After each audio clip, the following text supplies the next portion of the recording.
هەر سەبارەت بە جینۆسایدی ئەنفال لە هەولێرەوە بەڕێز ڕۆژان حەمەڕەش ئەندامی لیژنەی شەیدان و جینۆساید و ئەنفالکراوان لە پەرلەمانی کوردستان ڕاستەوخۆ لەگەڵمانایە. ئێمە دەمانێت لەم تۆرەی بەرنمەکەیە باز لەسەر چەند بابەتێ بکەین کە ئایا پەرلەمانی کوردستان حکوومەتی هەرێمی کوردستان چۆن کاری کردووە لەسەر پرۆسەی بەدناوی ئەنفال و ناساندنی وەکو جینۆساید. ڕۆژان خان سڵاو لێ بێت تۆم کاتت باش. با من یەکەم جار بە داواکاری کەسوکاری ئەنفالکراوان دەست پێ بکەم کە لە گەرمیان بەیاننامەیەکیان خوێنەوە کۆمەڵێک داواکاریان هەبوو. ئەو داواکاریانە هەم لە گێڕانەوەی ڕووفاتی ئەنفالکراوان هەم لەو ئیمتیازاتانی کە هەیەە ماف و ئیمتیازاتانی کە پێویستە پێیان بدرێ، هەروە دادگایکردنی ئەو کەسانەی کە دەستیان هەیە یاخوان دەستیان سوور بووە لە تاوانی ئاجینۆسایدی ئەنفالە. منەمێ لەوانە بزانم حکوومەت و پەرلەمان چی کردووە. بەناوی خی گەورە بەیانیت باش کاگڕنج سەرەتا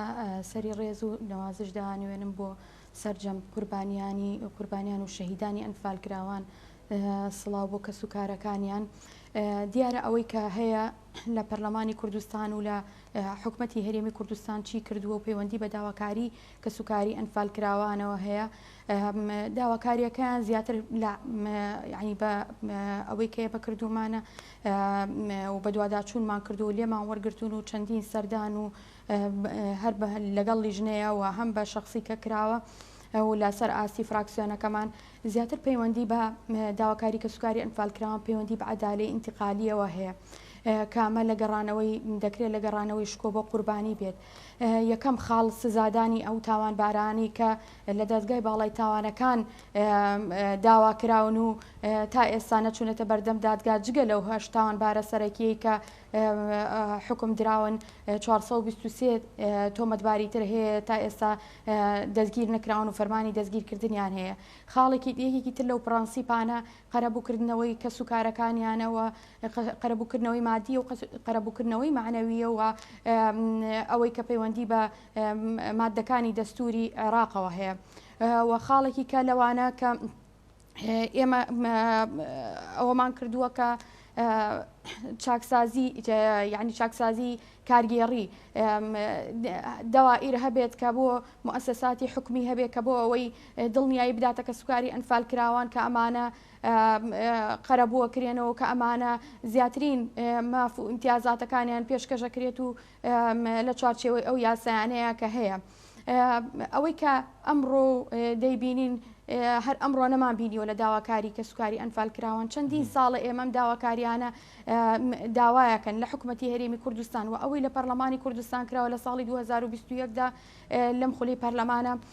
دانیشتنێکی تایبەت لە 4/4/2021 سەبارەت بە داواکاری و پێداویستیەکانی کەسوکاری ئەنفالکراوان و ئەو ناوچانەی ناوچی بڵین دەڤەری گەرمیان و چەمچەماڵ دانیشتنێکی پەرلەمان ئەنجام درا و چەند ڕاستپاردەیەک ئاڕاستی حکوومەتی عێراقی و حکوومەتی هەرێمی کوردستان و چەند ڕاستپاردەیەکی هەر ئاڕاستی پەرلەمان خۆی کرا بۆ جێبەجێکردنیان. هەندێک لە داواکاریانی تێدا بوو بەڵام بەداخەوە ینی تا ئێستا ئەوەی کە بینیمانە حکوومەتی عێراقی هیچ وەڵامێکی نەبووە بۆ داواکاریەکان تا ئێستا بینراو بێت. باشە ڕۆژەخان ئێوە بە دوواداچوونتان کردووە کە حکوومەتی عێراق بۆچی وەڵامی ئێوە ناداتە، بۆچی وەڵامی حکوومەتی هەرێمی کوردستان نایەتەوە یاخود ئێوە هۆکارەکە ئەوەیە کە بەڵگەی تەواو نەخراوەتە ڕووبۆی کە بتوانێت ئەم بابەتە ئیتر یەکلا بکرێتەوە یاخود حکوومەتی عێراقم هەنگاوە بۆ ئەنێ. دیارە لە مادەکانی 112 و 132 دەستوری عێراق داهاتووە کە پێویست بە قەرەبووکردنەوە کەسوکاری ئەنفالکراوانەکەوە گرنگترین خاڵ کە کەسوکاری ئەنفالکراوان داوایەکەن ئەو بڕیاری کە لە ساڵی 2007 دادگای باڵای تاوانەکان دەری کرد داواکاریەکەیان بە سەبارەت بەوەی کە دادگایکردنی و دەستگیرکردنی تاوانبارەکانی کە دەستیانەوە لە تاوانی ئەنفالدا لە جاش و مستەشارەکان بەڵام ئەمە هەم لەلایەن حکوومەتی هەرێمی شۆ نەکراوە لەلایەن حکوومەتی عێراقی شۆ نەکراوە و یاسا هەیە جگەلەوە یاسای دادگای باڵای تاوانەکان هەیە کە لە ساڵی 2005 لە ئەنجومەنی نوێنەران دەرکراوە نوێنەرانی کوردیش دەنگی پێداوە کە هیچ تاوانبارێکی جینۆساید لێبوردنی گشتی و لێبوردنی سیاسی نایگرێتەوە، یعنی ئەمە دەنگی لەسەر درراوە ئایا ئەمەش پرسیارە لە لای ئێمە و چەندین جار بە دووادا چوونمان کردەوە بۆچی حکوومەتی عێراق پابند نابێ بە جێبەجێکردنی مادەکانی دەستورەوە بە و حکوومەتی هەرێمی کوردستان و حکوومەتی عێراقیش بۆ پابند نابن بە ئەو دقە یاساییانەی کە هەیە کە ئەمە فەرمانەکان هەیە لە هەردوو وەزارەتی ناوخۆی عێراق وەزارەتی ناوخۆی هەرێمی کوردستانیش. ئەمە داواکاریەکی سەرەکیە لەلایەن کەسوکاری ئەنفالکراوانەوە تا ئێستا و چەندین ساڵاکرێ، ینی لەسەر ئەو ئەساسەت لێرە دەستگیر ناکرێن کە لێبوردنێکی گشتی دەرچووە پێشتر لەلایەن بەری کوردستانیەوە، بەڵام ئەو یاسایی کە کورد خۆشی دەنگی لە سەرداوە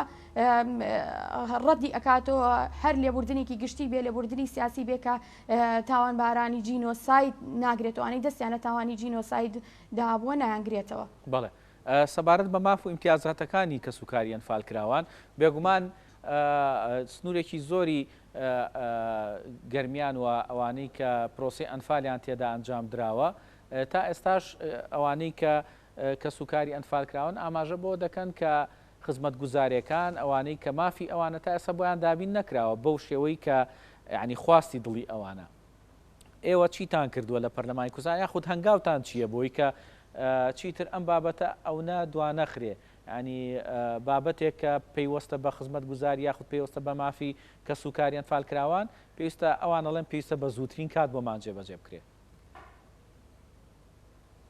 بەڵێ دیارە پەرلەمانی کوردستان ئاماژەم پێە لەو ڕاستپاردەیە کە لە 25 ڕاستپاردەیە بۆ ئاراستەی حکوومەتی هەرێمی کوردستانی کردو پەیوەندی بە ماف و ئیمتیازات و خزمەت گوزاریەکانی ئەو دەڤەرانەوە هەیە کە ئەنفالی تیاکراوە و کەسوکاری ئەنفالکراوان پەیوەندی بەوانەوە هەیە. ئێمە لە 15 سێی 2022 بە واژۆی 39 پەرلەمانتار جارێکی کە داوامان کرد ئەو لایەنە پەیوەندی دارانی حکومت لە وەزارەتی دارایی وەزارەتی کاروباری شەهیدان وەزارەتی شارەوانی بێنە پەرلەمانی کوردستان کە ئایا ئەم ڕاستپاردانە تا چەند جێبەجێ کراوە، ئایا چۆتە قۆناغی جێبەجێکردنەوە، چونکە داواکاریەکان هەر بەردەوامە، ینی ئەوەی کە لەلایەن کەسوکاری ئەنفالکراوانەوە بۆ ئێمە دێت و داواکرێ و ئەوەی کە ئێستش دەبیندرێ ئەو داواکاریانەیە کە لەو ڕاستپاردەیە ئێمە پێشکەشمان کرد دیارە جێبەجێ نەکراوە. ئەگەر جێبەجێش کرابێ فەرمانێک بێ لەسەر وەرەقەیەک ئەمە یعنی چ نرخێکی ئەبێ بۆ کەسوکاری ئەنفالکراوان کە نەکرابێ، هەم لە نەبوونی کارەبای نیشتیمانی لە چەندین گوند لە ڕێگاوبان لە کەموکورتی لە ڕێگاوبانەکان لە ئاوی خواردنەوە لە قەزای چەمچەماڵ کە ئەمە داواکاری سەرەکی قەزای چەمچەماڵ و بە تایبەت دانیشتوانی ئەو گەڕەکانەیە کە زۆربەی کەسوکاری ئەنفالکراوانی تایە. بەڵام لەم دوو ڕۆژەیە بینیمان کە حکوومەتی هەرێم فەرمانێکی دەرکردووە و بۆ ئەوەی 7 ملیار خەرج بکرێت، هیوادارین ئەم فەرمانە و ئەم پارەیە خەرج بکرێت و ئەم فەرمانە جێبەجێ بکرێت بۆ ئەوەی ئەی کۆتایی بەم کێشە گەورەی کەسوکاری ئەنفالکراون و قەزای چەمچەماڵ بهێنرێت و ئەوەی کە گرنگە داواکارن بە دۆکیومنتکردنی سەرجەم بەڵگەکانەوە کردنەوەی مۆنۆمێنتەکانەوە هێنانەوەی ڕووفاتی ئەنفالکراوانە، ینی تا ئێستا لە دوای پرۆسەی ئازادی عێراقەوە و ڕوخانی ڕژێمی دیکتاتۆری بەعسەوە نزیکەی 300 ڕووفاتی ئەنفال یعنی گۆڕی بە کۆمەڵ دۆزراوەتەوە تا ئێستا نزیکەی 100 بەرەو ژووریان هەڵدراوەتەوە، لەوە 3700 ڕووفات هێنراوەتەوە هەرێمی کوردستانی ئەنفالکراوان.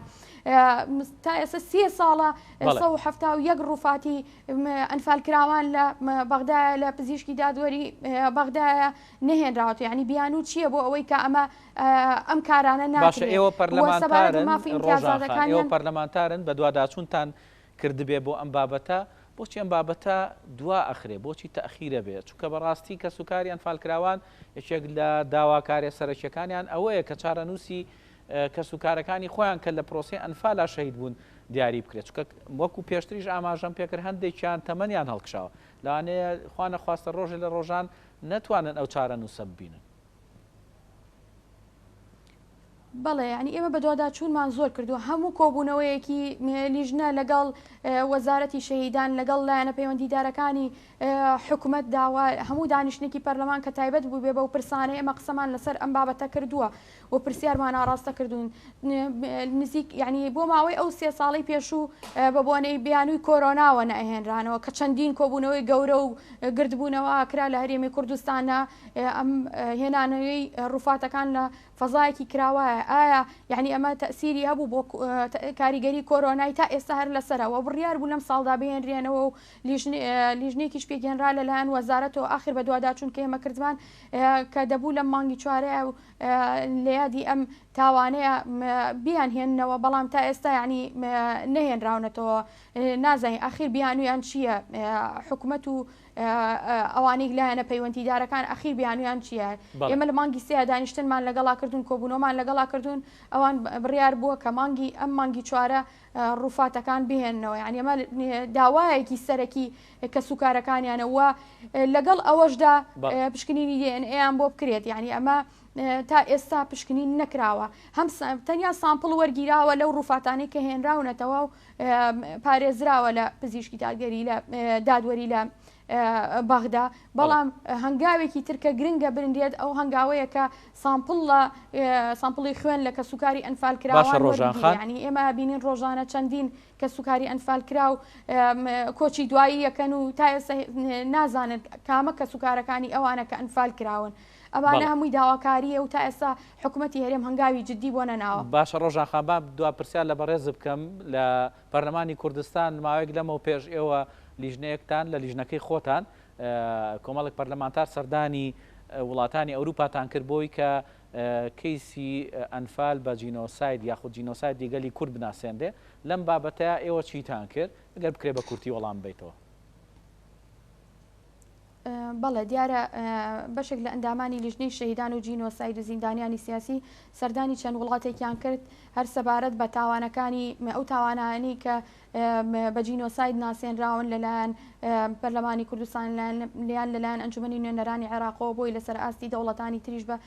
جینۆساید بناسێنن گرفتی سەرەکی ئەوەیە کە ینی ئەوان چوونە پەرلەمانی ئەوروپا لە بەلژیکەوە چوونەتە پەرلەمان لە ئەڵمانیاوە چەندین کەس و لایەنی گرنگیان بینیوە بۆ ئەم مەبەستە گرفتی سەرەکی ئەوەیە کە عێراق ئەندام نییە لە دادگای تاوانەکانی تاوانە نێودەوڵەتیەکان ئەمە گرفتێکی سەرەکیەوە ئەم داوایە داوای ڕاستپاردەیەکی پەرلەمانی کوردستان بوو لە ڕاستپاردەکان کە ئاراستی حکوومەتی عێراق کراوە لە ساڵی 2021 بۆ ئەوەی ببێ بە ئەندام لە دادگای تاوانە نێودەوڵەتیەکان تا جارێکی کە ئەم کارەسا ئەم تاوانانە بەرامبەر بە گەلی کورد و بەتایبەت و گەلانی تری عێراق دووبارە نەبێتەوە ئەمە گرفتێکی سەرەکی بوو کە تا ئێستا نەتیجەی نەبووە ینی ئەم هەنگاوانی کەنراوە تا ئێستا نەتیجەیەکی نەبووە ڕۆژان حەمەڕەژ ئەندامی لیژنەی شەیدان و جینۆساید و ئەنفالکراوان لە پەرلەمانی کوردستان زۆر سپاس دەکەین کە لەگەڵمان ئامادە بووی.